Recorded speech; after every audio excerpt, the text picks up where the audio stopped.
Hey, just a heads up, we have a live show coming up. It's in 2 weeks on July 10th. It's called Brews and News. Scott, Andy, and Sarah will be at the Chula Vista Brewery talking to Chula Vista Mayor Mary Salas. Other people from Voice of San Diego will be there as well, so you can get your ticket for this event at voiceofsandiego.org/events. It's going to be a great time, and we'll see you there.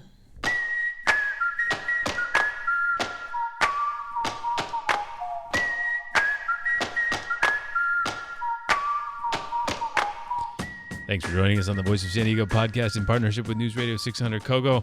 I am Scott Lewis, the editor-in-chief at Voice. I'm joined by assistant editor and diehard Fish fan. Really, had no idea. Andy Keatts. Hello. Set the gear shift to the high gear of your soul, Scott. And Sara Libby, our editorial lodestar. Wow. Hey, thanks. Coming up on our show today, we are going to check in on the mayor's race in San Diego.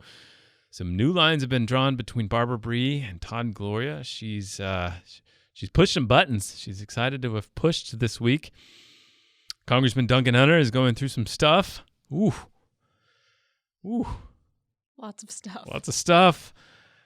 Another Congressman, Scott Peters, has something to say about the president and possible impeachment. And also, our man, Ry Rivard, he's coming in to break down some of his reporting recently on backcountry wildfire risk. It turned into kind of a serial investigation, really.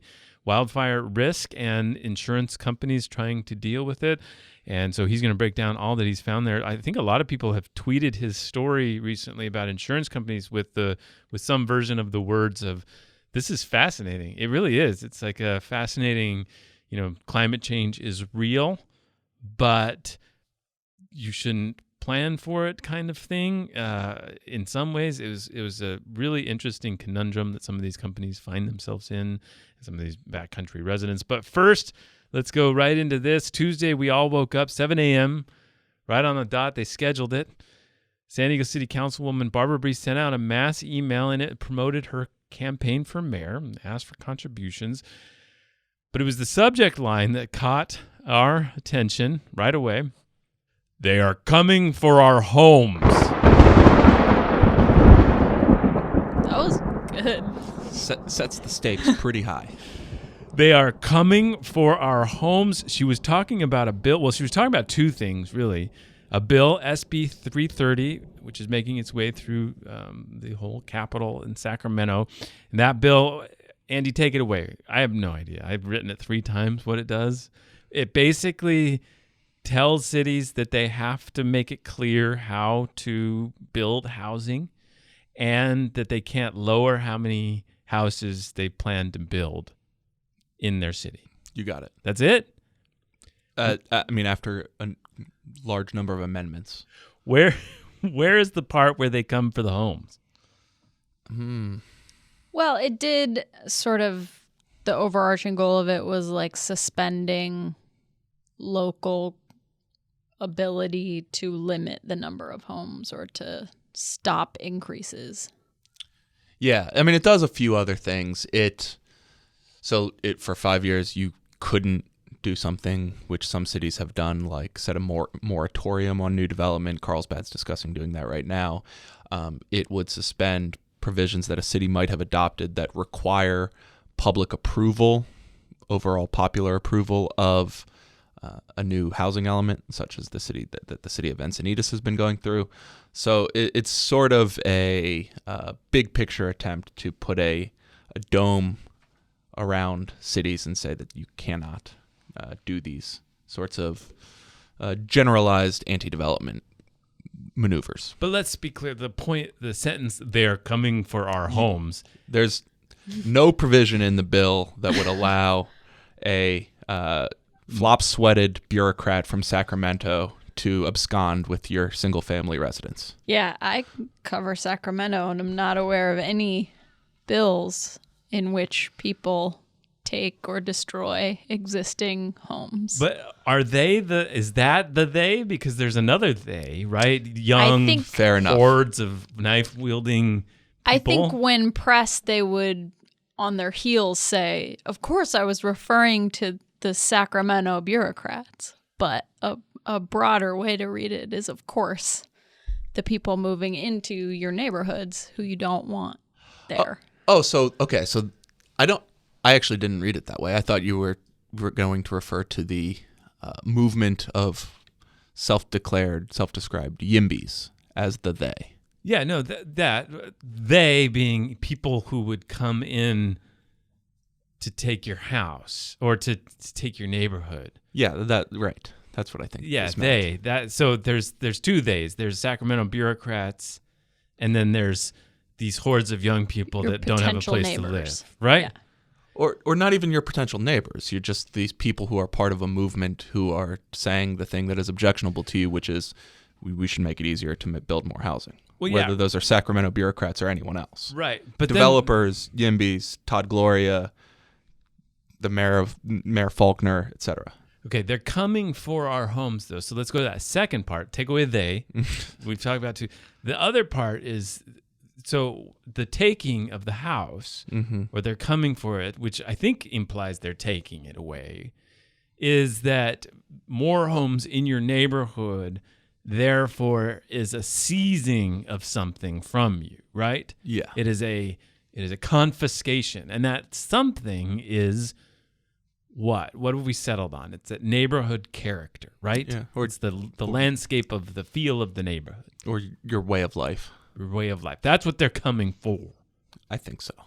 I think Sarah does not seem to agree that that's what is meant by it. No, I think that's what is meant by it. It's more the idea that in owning a home, you own everything else that I think is giving me this face. The second target of the email was these YIMBYs, right? It went directly at the YIMBY Democrats of San Diego County, a relatively new club that was formed that endorsed Todd Gloria for mayor, and that he has been proud to have had, an endorsement from. And I believe he went and the first day he announced his candidacy, he went to the YIMBY Dems meeting that night. And so the email from Barbara Bree attacks him for that, says he proudly wears that, where I don't, because they represent corporate interests and Wall Street interests in our neighborhoods and Silicon Valley investment interests, speculative interests. Yes. And he proudly wears it. I don't. Right. Yes. She was drawing a clear distinction between her and Todd Gloria. And so that in particular, but then the first part as well, set off kind of a firestorm within Democratic politics. The chairman of the Democratic Party in San Diego, Will Rodriguez-Kennedy, has been on this show a few times. He wrote, and there's been a lot of subtweeting about this. They won't necessarily call her specifically out, but he says, how not to run for office 101, impugning the motives of a group of middle working class millennials whose main fight is affordable housing. So he's referring to the YIMBY Democrats. From your multi-million-dollar home in La Jolla. No names in this, but he's referring to Barbara Bree. Yeah. That's where she lives. Yeah, I think we can decipher that, get through the code on that. Extra credit for fear-mongering with hyperbolic coded language that reinforces every ism possible. That is another coded way of saying that this is a racist statement, I think. Racist, elitist, classist. Right. Yes. He says every ism possible. Those are the three that jump out to me. The other one that caught my eye was this response from Nicole Capritz. She's the executive director of the Climate Action Campaign, right? Yes. That's her Correct. title. As I will scream till I'm blue in the face, she said, housing policy is climate policy. You cannot be a NIMBY and be a climate champion or comply with our climate action plan. And so this stuck out because I think this is the thing that we haven't quite grappled with as a city, which I talked to her about, which is that the climate goals that are set for the city, imagine a very different city. One where people are living in more dense ways, using public transit more willingly, and public transit's more available, and that you can't really endorse that without also endorsing this kind of new way of rearranging the city and housing within it, right? Yes. And so what she's saying is that you can't be a climate champion, which is right now a pretty solid insult to a Democrat like Barbara Bree. and yet that's what she laid down. Yeah, I mean, the Climate Action Plan envisioned a world in which simply by being passed, it would sort of impose some leverage on council members, community groups, leaders, and saying, if you buy into this idea of reducing our emissions, you must therefore support this type of housing development. And in practice, it just hasn't really played out that way. There have been plenty of people who've been eager to say, no, I support the Climate Action Plan, but I also think that communities need to have control over what developments are proposed in their neighborhood. And so whatever envisioned leverage that plan was supposed to impose has not in practice actually been the case. And what we're watching right now is the dream sort of colliding with the reality, right? Yeah, one way I put it earlier is like, I think there's been a lot of happy talk over the last few years that imagines that Democrats are on the same foot on this topic, and that there's a broad agreement around something in resembling YIMBYism or just pro-development, and that it being in keeping with progressive ideology. And I think what this fissure shows is that that's just not the case. There are plenty of people who still count themselves as progressives, still count themselves as Democrats in good standing, who are happy to continue to refer to developers as enemies of communities. Yeah, I think Barbara Bree's efforts this week kind of clarified two big things, and that's one of them, that there are major disagreements on the left over housing, and I would say probably education is the other place where there are big fissures. And also, we've been wondering for weeks or months kind of where she was going to go in this race. Is she going to be, a pro-business moderate type that maybe Scott Peters would have played were he in this race? And instead she's kind of said, well, this NIMBY development, coastal issues, scooters, that's my lane. Yeah, and I think we saw Corey Briggs briefly flirt with the mayor's race, and I moderated a debate between him and an affordable housing developer in the Foothills Democratic Club, Foothill La Mesa Democratic Club, and there was a lot of obviously Democrats there, and he got a wildly positive reception there when he made a lot of these points about preserving neighborhood character.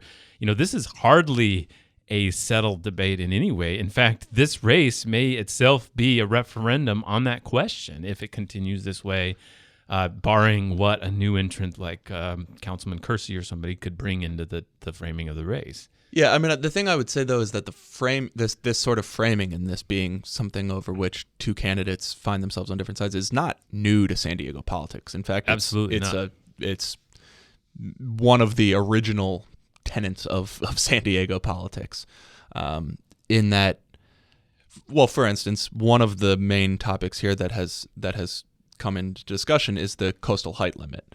The coastal height limit was at one point exempted specifically from SB 330, and Todd Gloria, who is kind of being pitted as the pro-development candidate here, proudly said, it was my efforts that got San Diego's coastal height limit exempted from this bill. And now Barbara Bree is saying that this was in some way hypocritical for Todd to exempt one area and not another.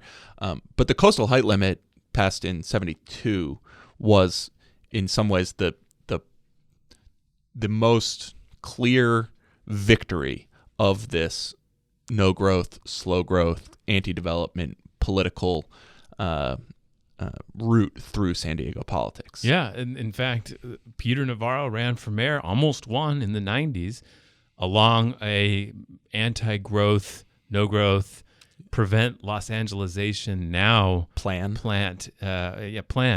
And and now he's working for the president. And interestingly, the opposing political consultant in many of those Peter Navarro races was Tom Shepard, who is now running the campaign for one Barbara Bree. Right.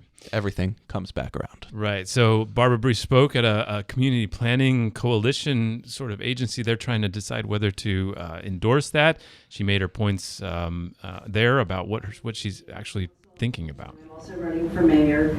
I am opposed to the state trying to take control of our local planning process. I've been very clear about this, and I hope that you will vote tonight to oppose these pieces of state legislation, and I'd be pleased to work with your group to try to get a council resolution. I don't know that it will be successful. Federal prosecutors this week dunked on Congressman Duncan Hunter this week.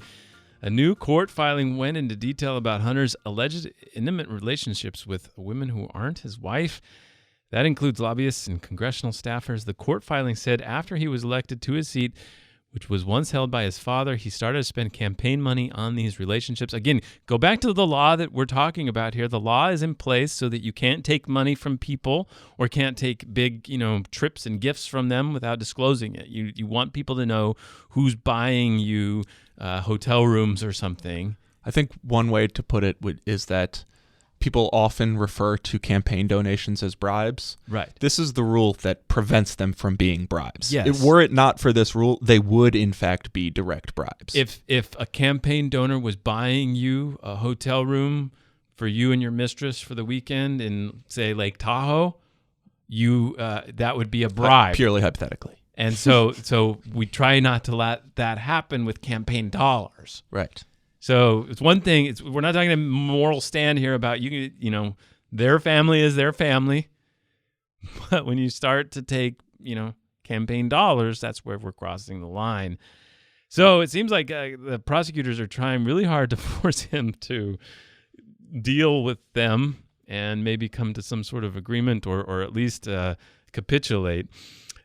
Also this week, a conservative former Capitol staffer, she worked on veterans issues, told a Russian television network, a lot of things going on there, that Hunter groped her at a dinner party. She said that happened 5 years ago. And then also in his own court filing, Hunter attempted to get all of this thrown out because the people who are bringing this case against him are biased and he likes Donald Trump, and so they should back off. Yes, he argued that because they attended a fundraiser for Hillary Clinton, that the case against him should be thrown out. Got it. All right. So to help us illustrate this, we have decided to do a little acting. We are going to reenact a couple of the text exchanges that that were revealed in some of these documents. Unless this goes poorly, in which case this will all be cut out. Right. You'll hear this introduction. Can't foresee that happening. All right, Andy, I nominate you to be Duncan. All right, hold on. I got to get You going to do the voice? I got to get my Jackson, Maine voice going. All right. I just want to take another look at you. All right, and Sarah, you will be Margaret Hunter in this. Margaret, the wife of Duncan Hunter Jr. Are you ready, guys? As ready as I'll ever be. All right, this is a text exchange. Text exchange number 1.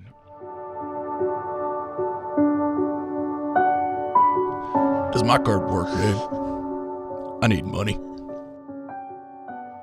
No, it doesn't. Take petty cash up to $100 off your work card. 1959 PIN. Today needs to be work day. We used to do petty cash all the time with Bruce. It was great. No, I'm going to buy my Hawaii shirts. Ours won't work till tomorrow. I need my money, babe. Not today. Do a small pro shop purchase with your work card. Get some balls for the wounded warriors. Golf. And cut. Nice job. Very well done. I don't know you had that in you. That was very impressive. Well, the thing is, any voice like that is fake, so I can do it as well as he can. All right, text exchange number 2. Again, Andy Keatts will play the role of Duncan. Sara Libby will play the role of Margaret. Action. Campaign card declined a $100 purchase. Short and fun in front? Hey, we racked up 600 minibar and various beg charges at Caesars. Believe it. Breakfast was over $200. Duncan and I did not get anything in our room at Caesars. I should say I did have 2 bears out of the refrigerator. Wow. Duncan and sometimes I put texts to my wife with my name and I. Sure. Who among us?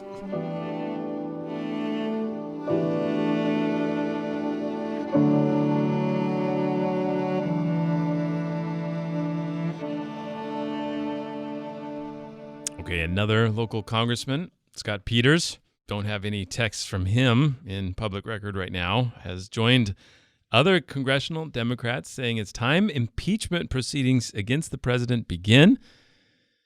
Peters serves the 52nd District. That's a collection of coastal communities. It also stretches all the way out to the La Mesa area almost. Yeah, it is often just referred to, even by me, at times as a coastal district. And it really covers a lot of the county. It's got a solid L. Yeah. On Wednesday, in a series of tweets, Peters said the Mueller report included enough instances of corruption that it is the House's constitutional responsibility to begin impeachment hearings. He said, quote, "This is far more significant wrongdoing even than the Watergate break-in and its cover-up, its subsequent cover-up, which led to Nixon's impeachment and resignation.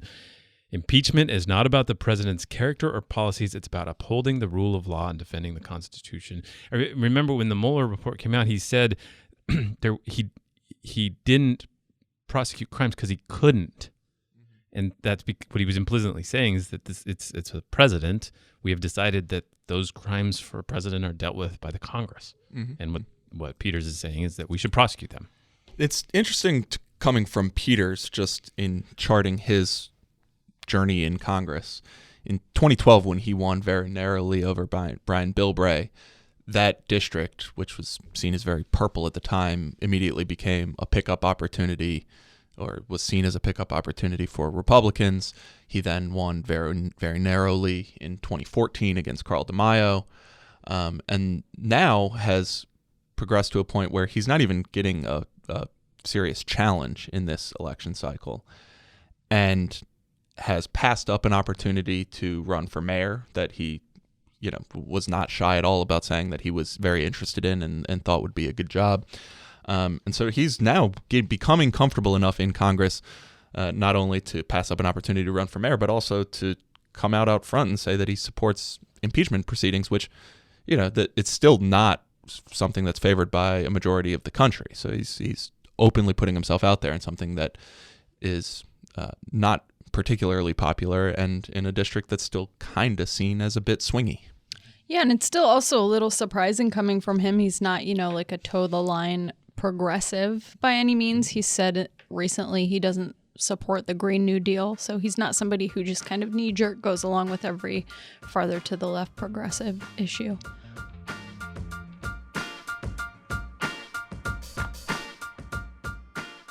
All right, coming up on the other side of the break, voice reporter Ry Rivard joins us to talk about a recent series of stories he's been working on in the East County on wildfire risk and insurance companies, and we'll break it all down. Escondido Choral Arts will honor the 50th anniversary of the moon landing. They're hosting a celebratory concert with a symphony orchestra, chorus, and soloists on Saturday, July 20th at the Center for the Arts Escondido. The concert will feature composer Stephen Sturck's One Small Step, with lyrics by Charles Anthony Silvestri. Get your tickets at artcenter.org.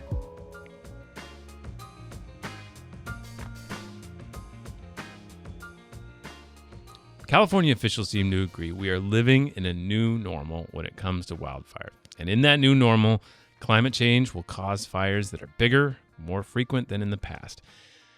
Ry Rivard is here. He's discovered a related problem. Insurance rates don't take that future into account, or at least the insurance companies say they don't, and they are uncomfortable protecting people who have some of these homes. Ry, you've done a bunch of stories recently on wildfire risk and these insurance companies' unwillingness to protect people from that risk in the East County. You had a stat that I can't quite remember in one of your stories that said that 10 out of the 20 most devastating wildfires in California history came in the last 5 years. Yeah, destructive is the term, which is different from large. You can have a large fire in an uninhabited area that's not considered the most destructive. That would be a largest. But the destructive ones, they could be any size. But there was a fire up in Oakland a couple decades ago that's one of the most destructive, but also relatively small, just because it was in an urban area. Is that in part because we've built more, or there's bigger, more mean fires? I think there is a pretty healthy debate going on about that, but the main factor, I think, is there are houses where there were not houses before. A lot of the new construction in the past several decades has been on what's called the wildland-urban interface. The WUI, that's the fun term for Rolls it. off the tongue. Yeah. How many documents have you read that have wooey sprinkled all throughout them? A lot, but they're not as annoying as when people say wooey in casual-ish conversations. Sure. But there's a lot of new houses in these fire-prone areas, and that's the big part of the problem. And SDG&E, you recently reported, had itself done a rather dire assessment of its own potential risk, or what risk it might add to for causing these fires. And in a kind of testimony sort of document, it said this blank is our likelihood of causing another fire in the next 20 years. How did that come out? Yeah, they say we're expecting, for the purposes of raising a portion of your rates, to start or contribute to a catastrophic wildfire in the next 20 years. And they define the catastrophic as causing $1.5 billion or more in damage. And there's a movement at the state level right now that would sort of provide for a bailout fund for these utilities, because if this isn't addressed, none of these utilities are going to be able to keep doing business somehow, right? Is that the discussion? Yeah, the term bailout is debatable, but it's a way to help cover some of the liability. Utilities would put up some money, ratepayers would put up some money. One of the things that's being talked about is extending the time that we pay this fee that you'll see on your bill, the DWR fee, that's Department of Water Resources fee, that was first imposed, ironically enough, back during the energy crisis when the electricity market almost collapsed again. And so the idea is that climate change is making the summers hotter and drier, so that in the fall it's so dry, so hot, and the winds are so strong that it's going to cause more fires. So that's the risk we're watching. Now let's flip to the protection or what's being done about that. The insurance companies say, okay, we're out in some cases. Yeah, in some cases. They've in conversations and emails and sort of official statements, they haven't been terribly forthcoming about how they're deciding to do what they're doing, which is, they're increasing rates, obviously, but there's also places where they aren't writing new policies. And that's well recognized, I think, and it's been a trend that we've seen sort of go up and down since the major wildfires here in 2007. But it's sort of intensified after several major fires in just a cluster of the last few years. And is there a distinction in those decisions based on new build homes, pre-existing homes? Is, one thing you often hear described by advocates for continued sprawl development in undeveloped areas is that new homes are built to more serious fire prevention standards and therefore do not present the same sort of destructive risk. Yeah, I mean, we even wrote a story last year talking to one of the major consultants for the home building industry here, who said actually homes in fire-prone areas can help prevent fires because they're less likely to burn. So there is a major theory in the building industry that enough development will reduce the risk that exists if there's just a sort of older home or series of older homes out on their own. The insurance industry, what they're doing about that, they are giving some people some level of credit. I don't necessarily mean rebates, but they're saying, hey, if you have defensible space around your house, if you have fireproof roofs, they're more likely to write a policy for you than somebody that doesn't have that. But there is some debate at the state level. There was a recent commission called the Commission on Wildfire Cost and Recovery, where they took the insurance industry a bit to task for not doing enough, for not giving people, say, discounts for having fire-resistant homes and doing more things to prevent fires around their home. Okay, so what we're talking about is it too simplistic to say the state is really far in front of the rest of the country in some ways of saying prepare for climate change. Climate change is real. The utilities are starting to say something similar. And the insurance companies are like, we would like to also prepare going forward. We have these like complex formulas. We'd like to assess each person's risk for how to, deal with protecting them. And by the way, protecting them is important. They can't get mortgages or other financing without insurance like this. So we're talking about whether they can even live there in some cases.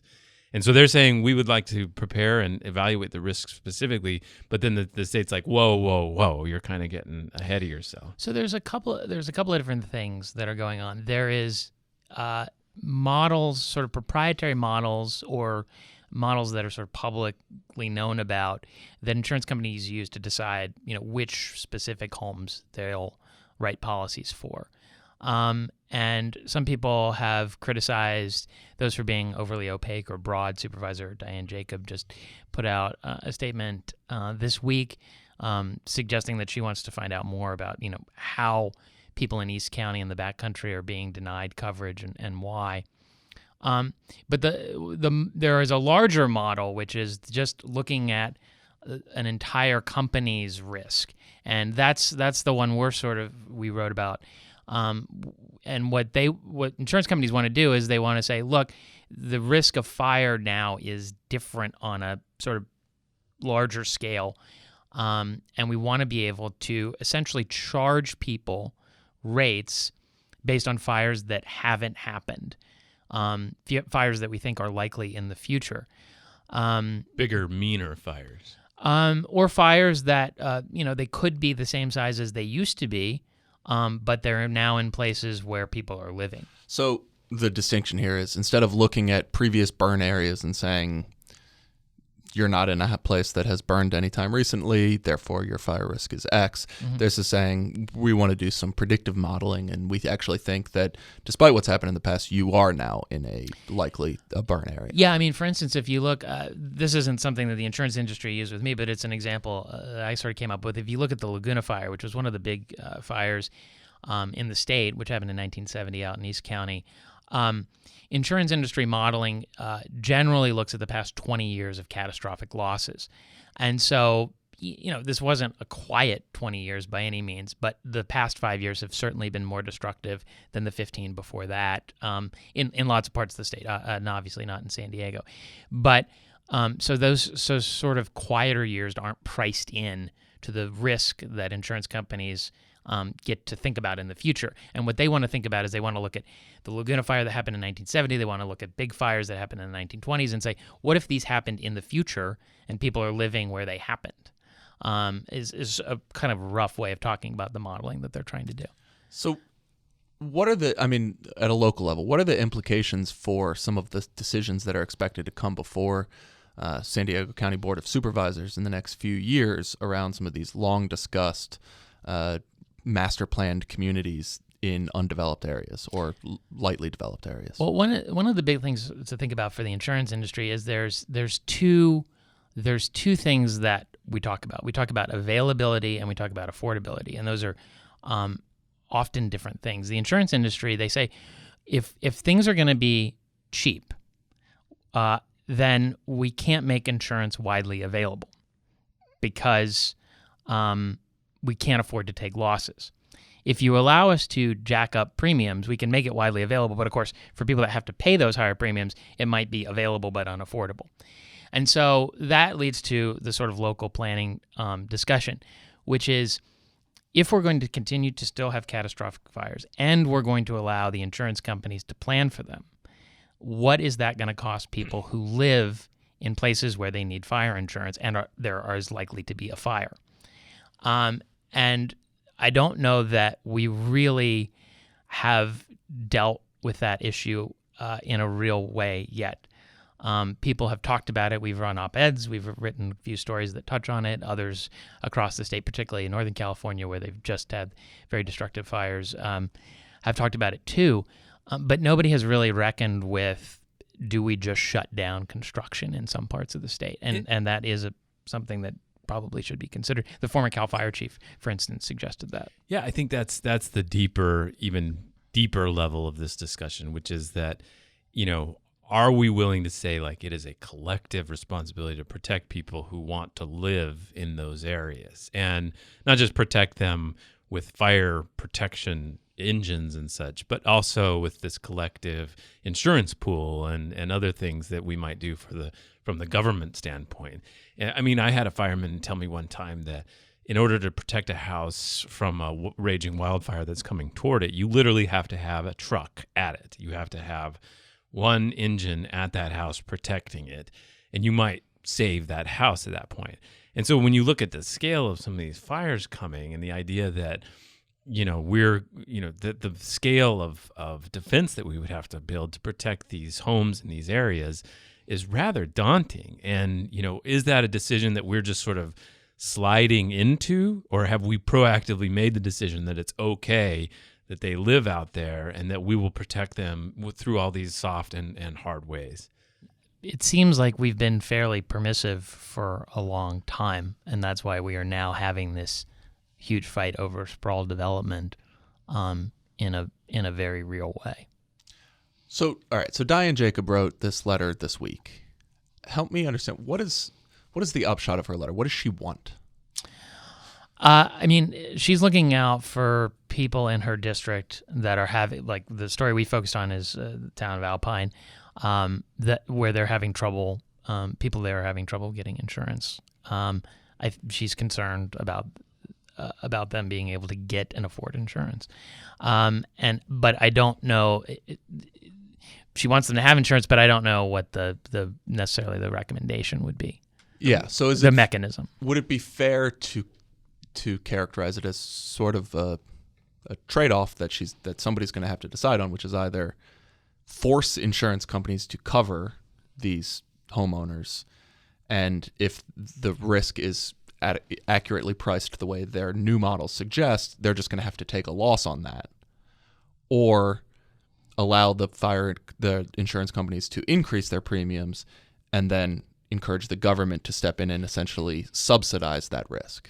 Well, and it's not just subsidies from the government necessarily. It's subsidies from other people that are insured. I mean, I think there's some indication. I've been going through some filings recently that we urban residents are subsidizing losses in high-risk areas already. Mm-hmm. The question is that subsidy going to grow, and is that good public policy?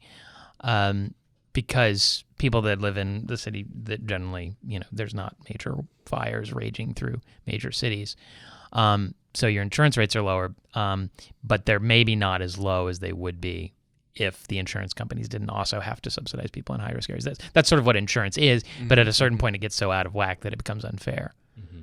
And that something similar happened with flood insurance, and obviously flood insurance is not something these companies offer anymore. They sometimes administer these funds from states, but states and the federal government are the ones that provide any level of flood insurance. It's kind of something similar. Are we going to decide that backcountry, home insurance is something like flood insurance, where the government has to do it? These homes are uninsurable except from the government. Well, and it's happened with earthquake insurance in California, hurricane insurance to some extent in Florida.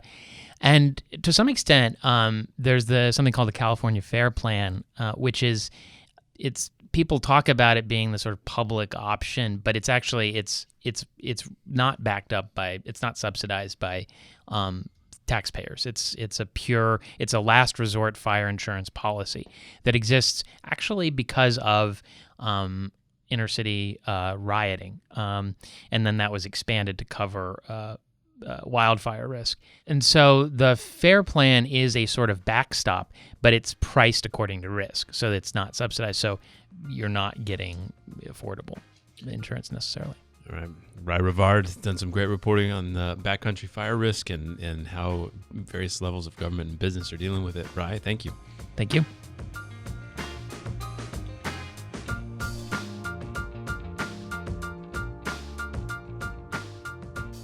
Okay, hey, before you go, we do have some news. We will have another live show. It's coming up. It's in 2 weeks, July 10th at the Chula Vista Brewery. We have the mayor of Chula Vista, Mary Salas, perhaps another guest. Everyone from Voice of San Diego will be there, so you can meet and talk to us.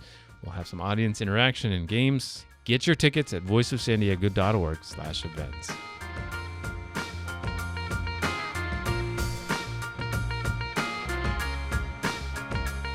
Thanks for listening to the Voice of San Diego podcast. We have lots of newsletters that come to your email inbox. They summarize what we've done and what others have done that we think you should care about.